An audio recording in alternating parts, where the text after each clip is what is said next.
नमस्कार, मैं हूं आपके साथ अंकिता पाल। बुलेटिन की शुरुआत करते हैं। अपराधों के आंकड़ों की जानकारी देने वाली एनसीआरबी ने 2022 के आपराधिक आंकड़े पेश कर दिए हैं और ये आंकड़े साफ बता रहे हैं कि उत्तर प्रदेश में योगी राज में अपराध पर काफी हद तक लगाम लगी है। लॉ एंड ऑर्डर भी मजबूत हुआ है। देखिए इस रिपोर्ट में।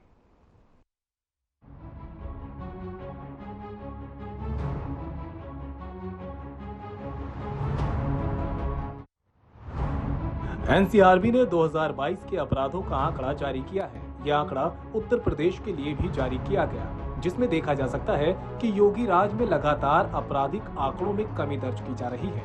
साल 2017 से पहले और बाद की बात करें तो सीएम योगी के प्रदेश की कमान संभालते ही अपराध का ग्राफ न सिर्फ गिरा है बल्कि अपराधियों में डर भी बैठा है, क्योंकि सीएम योगी बदमाशों को दो टूक कह चुके हैं कि अपराधी या तो अपराध छोड़ दे या फिर प्रदेश, और अपने कहे अनुसार ही सीएम योगी ने प्रदेश की पुलिस को भी पूरी कमान सौंप दी कि अपराध को प्रदेश से साफ कर दे। उसके लिए चाहे जो कड़े कदम उठाने पड़े, कानून के दायरे में रहकर पुलिस प्रशासन को पूरी छूट दी जाती है। यही वजह है कि अपराधियों ने घुटने टेकने शुरू कर दिए थे और अब एनसीआरबी ने भी बता दिया कि प्रदेश में अपराधों में कमी आई है। एनसीआरबी के अनुसार भारत और उत्तर प्रदेश के आंकड़ों की बात करें तो देश में हत्या के कुल 28,522 मामले सामने आए, जिनका क्राइम रेट 2.1 रहा, जबकि उत्तर प्रदेश में हत्या के आंकड़े 3,491 रहे, जिनका क्राइम रेट 1.5 रहा। देश में हत्या के मामले में यूपी 28वें नंबर पर है। देश में हत्या की कोशिश के कुल 57,256 मामले सामने आए, जिनका क्राइम रेट 4.1 रहा, जबकि उत्तर प्रदेश में हत्या की कोशिश के आंकड़े 3,778 रहे, जिनका क्राइम रेट 1.6 रहा। देश में हत्या की कोशिश के मामले में यूपी 25वें नंबर पर है। अब बात शीलभंग के मामलों की करते हैं। देश में शीलभंग के कुल 83,344 मामले सामने आए, जिनका क्राइम रेट 12.4 रहा, जबकि उत्तर प्रदेश में शीलभंग के कुल 10,548 मामले रहे, जिनका क्राइम रेट 9.4 रहा। देश में शीलभंग के मामले में यूपी 70वें नंबर पर है। देश में फिरौती के लिए अपहरण के कुल 615 मामले सामने आए, जिनका क्राइम रेट 0 रहा, जबकि उत्तर प्रदेश में फिरौती के लिए अपहरण के आंकड़े महज 30 रहे, जिनका क्राइम रेट 0 रहा। देश में फिरौती के मामले में यूपी 30वें नंबर पर रहा। देश में बलात्कार के कुल 31,516 मामले सामने आए, जिनका क्राइम रेट 4.7 रहा, जबकि उत्तर प्रदेश में बलात्कार के आंकड़े 3,690 रहे, जिनका क्राइम रेट 3.3 रहा। देश में बलात्कार के मामले में यूपी 24वें नंबर पर है। देश में बलवा के कुल 57,082 मामले सामने आए, जिनका क्राइम रेट 4.1 रहा, जबकि उत्तर प्रदेश में बलवा के आंकड़े 4,745 रहे, जिनका क्राइम रेट 2.0 रहा। देश में बलवा के मामले में यूपी 24वें नंबर पर है। देश में नकबजनी के कुल 1,07,222 मामले सामने आए, जिनका क्राइम रेट 7.8 रहा, जबकि उत्तर प्रदेश में नकबजनी के आंकड़े 6,906 रहे, जिनका क्राइम रेट 3.0 रहा। देश में नकबजनी के मामले में यूपी 37वें नंबर पर है। देश में लूट के कुल 28,356 मामले सामने आए, जिनका क्राइम रेट 2.1 रहा, जबकि उत्तर प्रदेश में लूट के आंकड़े 1,975 रहे, जिनका क्राइम रेट 0.8 रहा। लखनऊ से सीएम योगी आदित्यनाथ ने एएलएस एम्बुलेंस को फ्लैग ऑफ किया है और साथ ही आयुष चिकित्सक शिक्षकों को नियुक्ति पत्र भी वितरित किए गए। आपको बता दें कि इस मौके पर सीएम योगी आदित्यनाथ ने अपने संबोधन में क्या कुछ कहा, आपको सुनवाते हैं। के आज के इस कार्यक्रम में मंच पर उपस्थित प्रदेश सरकार में मेरे वरिष्ठ सहयोगी उप मुख्यमंत्री श्री ब्रजेश पाठक जी, आयुष विभाग के मंत्री श्री दयाशंकर मिश्रा दयालु जी, चिकित्सा स्वास्थ्य एवं चिकित्सा शिक्षा विभाग के राज्य मंत्री श्री मयंकेश्वर शरण सिंह जी, प्रदेश के मुख्य सचिव श्री दुर्गा शंकर मिश्र जी, प्रमुख सचिव चिकित्सा स्वास्थ्य एवं चिकित्सा शिक्षा श्री पार्थ सारथी सेन शर्मा जी, प्रमुख सचिव आयुष श्रीमती नीना जौहरी जी, चिकित्सा स्वास्थ्य चिकित्सा शिक्षा एवं आयुष विभाग से जुड़े हुए सभी अधिकारीगण, सभी नवचयनित अभ्यर्थीगण और उपस्थित भाई और बहनों, आदरणीय प्रधानमंत्री जी की प्रेरणा से मिशन रोजगार के अंतर्गत आज लगभग 2500 प्रदेश के युवाओं को जो स्वास्थ्य के क्षेत्र में अपने कैरियर को आगे बढ़ाना चाहते हैं, नियुक्ति पत्र वितरण का एक कार्यक्रम यहां पर आयोजित किया गया है। मैं इस अवसर पर आप सभी नवचयनित अभ्यर्थियों का हृदय से बधाई देते हुए अभिनंदन करता हूं और आप सबके प्रति अपनी शुभकामनाएं देता हूं। मुझे प्रसन्नता है कि आज एक साथ 278 सहायक आचार्य जो लोक सेवा आयोग के द्वारा चयनित हुए हैं, जिनमें गवर्नमेंट जो हमारे मेडिकल कॉलेजेज हैं और जो हमारे अन्य मेडिकल कॉलेजेस बन रहे हैं, उन सब में इनकी नियुक्ति होनी है। एज ए लेक्चरर ये लोग वहां पे काम करेंगे। इसके साथ ही 2142 स्टाफ नर्स, जिसमें 99 स्टाफ नर्स राजकीय मेडिकल कॉलेजेस के लिए, 1554 स्टाफ नर्स स्वशासी राज्य चिकित्सा महाविद्यालयों के लिए और 489 स्टाफ नर्स आयुर्विज्ञान संस्थान सफाई के लिए नियुक्त हुई हैं। इसके साथ ही उत्तर प्रदेश लोक सेवा आयोग से चयनित 48 आयुष चिकित्सा शिक्षक, जिसमें यूनानी के एक प्रधानाचार्य, एक प्रोफेसर, 2 रीडर और आयुर्वेद विभाग के एक रीडर तथा होम्योपैथ विभाग के 43 लेक्चरर, इन सबको आज नियुक्ति पत्र कुल मिलाकर के यह संख्या 2468 यानी लगभग 2500 के आसपास है। इन सबको नियुक्ति पत्र एक साथ वितरित हो रहा है।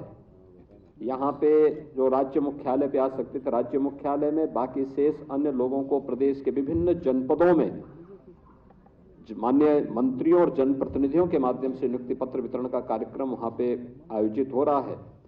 मैं इस अवसर पर प्रदेश के इन सभी लगभग 2500 ऊर्जावान चिकित्सकों को, पैरामेडिक्स को, नर्सिंग स्टाफ को, जो आज राजकीय सेवा के साथ अपने आप को जोड़ रहे हैं, उन सब का हृदय से अभिनंदन करते हुए उन्हें बधाई देता हूं, अपनी शुभकामनाएं देता हूं। पिछले 6.5 वर्ष में स्वास्थ्य विभाग ने अपनी सेवाओं में जितनी प्रगति की है, उसी क्रम को आगे बढ़ाते हुए आज 774 नई एम्बुलेंस और 81 एडवांस लाइफ सपोर्ट एम्बुलेंसेस यानी कार्डियक वैन के रूप में जिन्हें हम जानते हैं, इन सब का भी आज यहाँ पे कुछ ही देर में फ्लैग ऑफ होगा। इस अवसर पर प्रदेशवासियों को मैं हृदय से बधाई देता हूं, अपनी शुभकामनाएं देता हूं।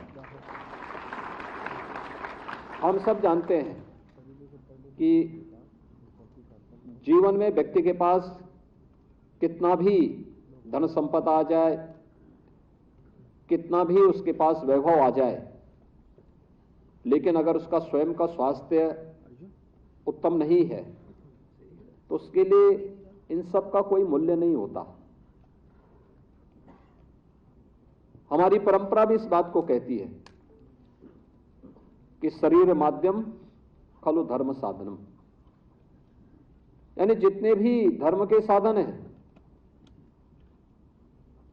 ये सभी स्वस्थ शरीर से ही संभव हो पाएंगे। उत्तम आरोग्यता को प्राप्त करना, और आज तो ये मैं इसको महज संजोग नहीं मानता हूं, बल्कि ईश्वरीय कृपा से यह एक बहुत अच्छा वो है कि इसमें एलोपैथ के भी हैं, तो आयुष से भी जुड़े हुए लोग हैं। एक साथ 2500 ऐसी नियुक्ति पत्र वितरण का एक कार्यक्रम हो रहा है, और यह प्रदेश के स्वास्थ्य विभाग के उत्तरोत्तर वृद्धि और उसके सुदृढ़ीकरण होने की दिशा में एक शुभ संकेत है। पिछले 6.5 वर्ष के अंदर प्रधानमंत्री मोदी जी के मार्गदर्शन में, उनकी प्रेरणा से प्रदेश ने अपने स्वास्थ्य सेवाओं को बेहतरीन किया है। याद करिए 2017 के पहले के प्रदेश की स्थिति क्या थी। हर एक क्षेत्र में पिछड़ा हुआ था, पहचान का संकट था। विकास की बात तो दूर थी, पहचान का संकट था। आप में से बहुत सारे लोग ऐसे होंगे जो उस समय पढ़ते रहे होंगे, उत्तर प्रदेश से बाहर डिग्री लेने के लिए जब गए होंगे तो अपना नाम छुपाने के लिए मजबूर रहे होंगे, अपने गांव का नाम, अपने जिले का नाम, अपने प्रदेश का नाम छुपाने के लिए मजबूर रहे होंगे। ज्यादातर लोग अपना नाम दिल्ली या कहीं और राज्य का लिखाते थे, लेकिन आज मैं कह सकता हूं कि 6-6.5 वर्ष के अंदर किए गए प्रयासों का परिणाम है आज कोई उत्तर प्रदेश का नाम छुपाता नहीं है। जो नहीं भी होगा वही बोलता मैं उत्तर प्रदेश का रहने वाला हूं। इस दौरान हम लोगों ने उत्तर प्रदेश के अंदर कुछ कदम उठाए हैं, कुछ कार्यक्रम भी किए हैं। अब याद करिए 1947 से लेकर के 2017 तक इन 70 वर्षों में केवल 12 मेडिकल कॉलेज प्रदेश में बन पाए थे। और अगर हम उससे पहले से देखें कि कुल मेडिकल कॉलेज 2017 तक कितने बन पाए थे, इनकी संख्या मात्र 17 थी। इस दौरान 18 मेडिकल कॉलेज तो क्रियाशील हो गए और 14 नयों का निर्माण हो रहा है, जिसको हम इस सत्र में और अगले सत्र में जिन पर हम फिर से प्रवेश की प्रक्रिया को वहां भी प्रारंभ करने जा रहे हैं। मेडिकल कॉलेज के साथ नर्सिंग कॉलेज और पैरामेडिकल की भी कोर्सेज प्रारंभ हो, क्वालिटी दी जाए, जिसके बारे में डिप्टी सीएम पाठक जी बता रहे थे कि मिशन निरामया के अंतर्गत एक बड़े अभियान को आगे बढ़ाने का कार्यक्रम चल रहा है। क्योंकि चिकित्सक के साथ साथ पैरामेडिक्स और नर्सिंग स्टाफ की अपनी भूमिका है, वो बैकबोन होता है इस पूरी स्वास्थ्य सेवा का। और इस देश से क्वालिटी सेवा वे दे सकें, इसके लिए एक औपचारिकता नहीं बल्कि हम इस दिशा में भी बेहतरीन प्रयास कर सकें, यह एक प्रयास प्रारंभ हुआ है। और उसी प्रयास के क्रम में आज हम सब यहां पर हैं। पहली बार प्रदेश में चिकित्सा और स्वास्थ्य की दृष्टि अगर हम देखेंगे, इन सेवाओं के स्ट्रेंथनिंग के लिए हम लोगों ने प्रदेश में चिकित्सा शिक्षा में आमूलचूल परिवर्तन के लिए इनका अपना एक स्वयं का विश्वविद्यालय सरदार अटल बिहारी वाजपेयी जी के नाम पे यहां पे एक लखनऊ में बन रहा है। और उसी हमारी जो अटल मेडिकल यूनिवर्सिटी है, सभी प्रदेश के मेडिकल कॉलेजेस उससे एफिलिएटेड होंगे। उससे उसने कार्य करना प्रारंभ किया, युद्ध स्तर पर कार्य चल रहा है। स्वास्थ्य सेवाओं में बेहतरीन परिणाम भी सामने आए हैं। हम लोगों ने इस दिशा में जो प्रयास प्रारंभ किए, आज उसके परिणाम हम सबके सामने हैं। लगभग 10 करोड़ लोगों को आयुष्मान भारत में या मुख्यमंत्री जन आरोग्य योजना के अंतर्गत हम लोग आज के दिन पे 5 लाख रुपए की स्वास्थ्य बीमा का कवर दे रहे हैं। आज कोई गरीब ये नहीं कह सकता कि स्वास्थ्य सुविधा के अभाव में मुझे अपना उपचार कराने से वंचित रहना पड़ रहा है, क्योंकि चिकित्सक हमारे स्वास्थ्य के केंद्र हैं। गवर्नमेंट डिस्ट्रिक्ट हॉस्पिटल हो, सीएचसी हो, पीएचसी हो, इनमें तो स्वास्थ्य की सुविधा मिल ही रही है, मेडिकल कॉलेजेस में भी मिल रहे हैं। और किसी को अन्य मेडिकल कॉलेज में प्राइवेट संस्थान में जाके करना है तो 5 लाख रुपए का स्वास्थ्य बीमा का कवर भी उसको उपलब्ध हुआ है। डायलिसिस की सुविधा 72 जनपदों में डायलिसिस की सुविधा उपलब्ध करवाई जा चुकी है। हर जिले में आईसीयू स्थापित हो चुके हैं। बेहतरीन स्वास्थ्य की सुविधाओं को आगे बढ़ाने के क्रम में 108 और 102 की जो एम्बुलेंस सेवा है, उनके रिस्पांस टाइम को भी न्यूनतम स्तर पर लाने के प्रयास किए गए हैं और उसके भी अच्छे परिणाम सामने आए हैं। जब प्रयास प्रारंभ होता है तो परिणाम भी उसी प्रकार से हम सबके सामने प्राप्त होते हैं। आज 2 एम्स भी गोरखपुर में और रायबरेली में कार्य करना प्रारंभ कर दिए हैं। यानी ये चीजें दिखाती हैं कि जब डबल इंजन की सरकार होती है तो डेवलपमेंट की स्पीड भी कई गुना बढ़ जाती है। और वह स्पीड हम सबके सामने एक और चिकित्सा स्वास्थ्य और चिकित्सा शिक्षा के क्षेत्र में है। तो हमारी ट्रेडिशनल मेडिसिन को भी प्रोत्साहित करने के लिए भारत सरकार ने आयुष मंत्रालय का गठन किया। उत्तर प्रदेश ने भी 2017 के बाद अपना आयुष विभाग, फुल फ्लेज आयुष विभाग को यहां पे स्थापित करके उसने कार्य करना प्रारंभ किया। आज आयुष विभाग के पास अपना स्वयं का आयुष यूनिवर्सिटी भी है। आयुष यूनिवर्सिटी के साथ साथ नए कॉलेजेस को भी मान्यता देने के क्रम में हम लोग तेजी के साथ आगे बढ़े हैं। हेल्थ एंड वेलनेस सेंटर की स्थापना हो रही है। तमाम अन्य कार्यक्रमों को तेजी के साथ आगे बढ़ाने के कार्य किए जा रहे हैं। इस क्षेत्र में व्यापक संभावनाएं यूपी में है और उन संभावनाओं को आगे बढ़ाने की दृष्टि से आज यहां पर आयुष विभाग के द्वारा भी कुछ आयुष के जो शिक्षक थे उनकी तैनाती के कार्यक्रम को आज यहां पे संपन्न किया जा रहा है।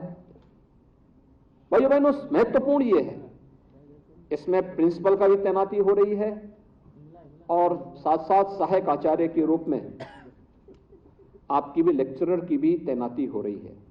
ये सभी लोक सेवा आयोग से चयनित हुए हैं। सबसे पहली बात यह कि चयन की प्रक्रिया पारदर्शी तरीके का होने का परिणाम है कि आज आप राजकीय सेवा के साथ जुड़ रहे हैं।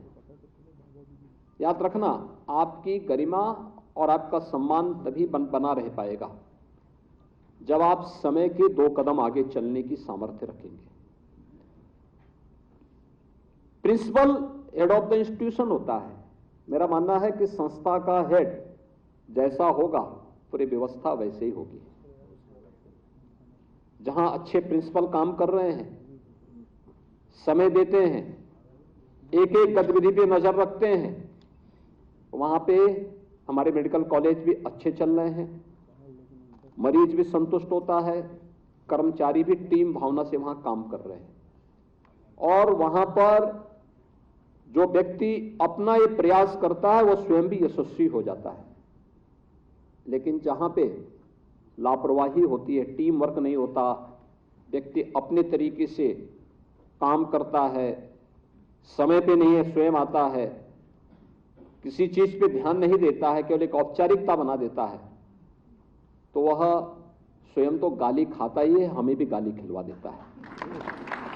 तो सबसे पहली बात तो ये है कि स्वयं गाली मत खाइए और हम लोगों को भी गाली मत खिलवाइए, ये जरूर ध्यान रखना।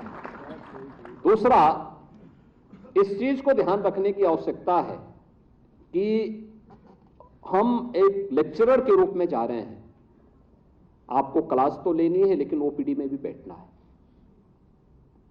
और मैं तो कहता हूं प्रिंसिपल को भी अपने विषय से संबंधित ओपीडी को करना चाहिए। 10 ही पेशेंट देखें लेकिन एक अंदाजा लगता है क्या है हमारा ट्रेंड, पब्लिक की आवश्यकता क्या है। हम लोग जब पढ़ते थे तो हम लोग इस बात को मानते थे कि अगर प्रिंसिपल क्लास स्वयं ले रहा है तो मान के चलते थे कि विद्यालय में अनुशासन भी होगा और विद्यालय का रिजल्ट भी अच्छा होगा। लेकिन जब प्रिंसिपल ही लेट में आता था तो मान लेते थे कि विद्यालय तो यानी वो व्यक्ति तो स्वयं अपने जीवन के साथ खिलवाड़ कर इन सभी बच्चों के भविष्य के साथ भी खिलवाड़ कर रहा है और गाली खाता था जीवन की। तो ये स्थिति कभी नहीं होनी चाहिए। और मेरा मानना है कि हर चिकित्सा शिक्षा से जुड़े हुए या आयुष से जुड़े हुए किसी भी लेक्चरर को असिस्टेंट प्रोफेसर हो, एसोसिएट प्रोफेसर हो या प्रोफेसर हो, इनको नियमित ओपीडी में बैठना चाहिए, अपने पेशेंट का नियमित राउंड भी लेना चाहिए और नियमित राउंड लेने के साथ साथ अच्छा होगा महीने के या साल भर के अपने जितने भी पेशेंट हैं उनकी बीएसडी को तैयार रखते हुए, सुरक्षित रखते हुए उस पर अपनी एक केस स्टडी भी बनानी चाहिए। क्या ट्रेंड है, आपके यहां क्या स्थिति है। आप करेंगे ही नहीं, शोध ही नहीं करेंगे, कुछ काम करेंगे नहीं, अपना रिसर्च पेपर ही सबमिट नहीं करेंगे, कैसे नया परिवर्तन आएगा, कैसा नया परिवर्तन आएगा।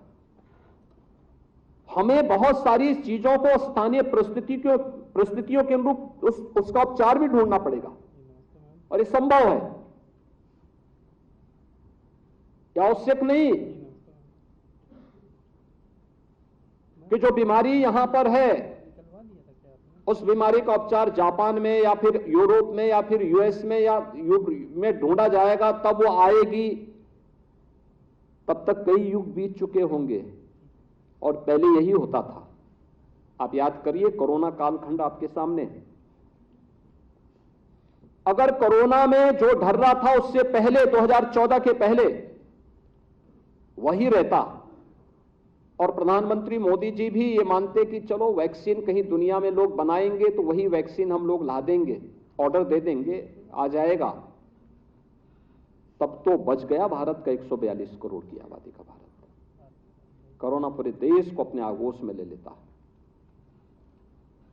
अगर कोरोना के आने के साथ ही लीडरशिप स्वयं नेतृत्व देने के लिए, उस चुनौती से जूझने के लिए सामने नहीं आती, 142 करोड़ के भारत को बचा पाना कठिन होता। प्रधानमंत्री मोदी जी ने पहल की, जनता को ही बचाया, पब्लिक उनकी एक एक बात को मानती थी, सिर आंखों में बिठाती थी, और साथ साथ उन्होंने रिसर्च के कार्य को भी प्राथमिकता के साथ आगे बढ़ा करके कोरोना की दस्तक के साथ मात्र 9 महीने में दुनिया की 2 सर्वश्रेष्ठ वैक्सीन भारत के नागरिकों की जान बचाने के लिए दे दी। और केवल भारत को ही नहीं बचाया, केवल भारत को ही नहीं बचाया, दुनिया के 100 देशों को अपनी यहां की वैक्सीन भी दी। यह होती है लीडरशिप, पहल करना, अपने स्तर पर कुछ नया प्रयास प्रारंभ कर देना, रिसर्च पेपर लिखना, डाटा हो, उस डाटा के आधार पर एनालिसिस करना और फिर उन कार्यक्रमों को आगे बढ़ाने की तैयारी करना। आप बेहतरीन तरीके से इस कार्यक्रम को आगे बढ़ा सकते हैं और ये दोनों में हो सकता है, आयुष में भी हो सकता है, एलोपैथ में भी हो सकता है। इन दोनों को इस दिशा में प्रयास प्रारंभ करने चाहिए और कोरोना कालखंड में बहुत सारे लोग इस दिशा में कार्य करते थे। अगर हम शोध की संभावनाओं को ही बंद कर देंगे तो सब कुछ बंद हो जाएगा, हम दूसरों पे ही आश्रित रहेंगे, और यही होता था पहले। आखिर इंसेफ्लाइटिस से उत्तर प्रदेश में हर वर्ष 1200 से 1500 मौतें होती तो थी 2017 के पहले, और जब 17 में हम लोगों ने इसके लिए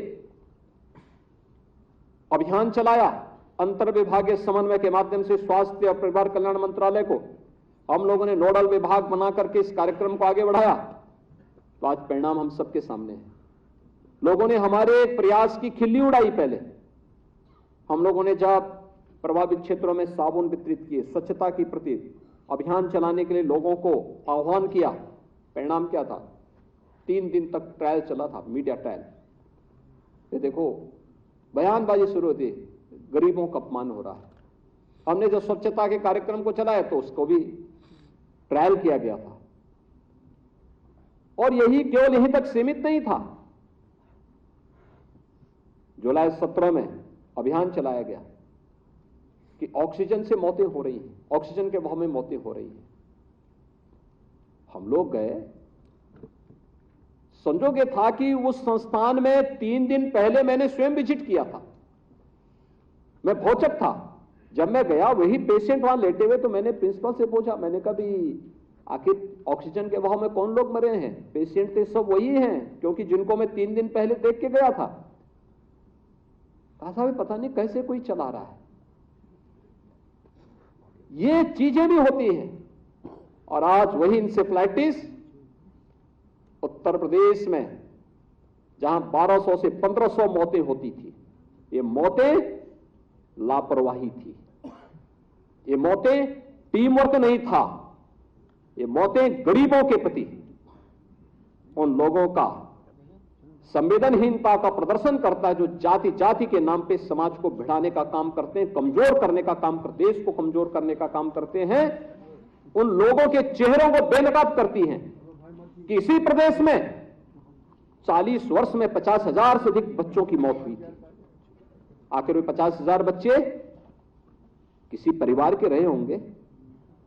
प्रदेश में उनकी ऊर्जा का उपयोग किया जा सकता था, लेकिन नहीं, वे सभी बच्चे कालकलवित होते रहे और लोगों को अपना वोट बैंक बनाने से फुर्सत नहीं थी। सरकार ने एक पहल की, मात्र 4 वर्ष में इंसेफ्लाइटिस को हम लोगों ने नियंत्रण करने में सफलता प्राप्त कर दी, और आज मैं कह सकता हूं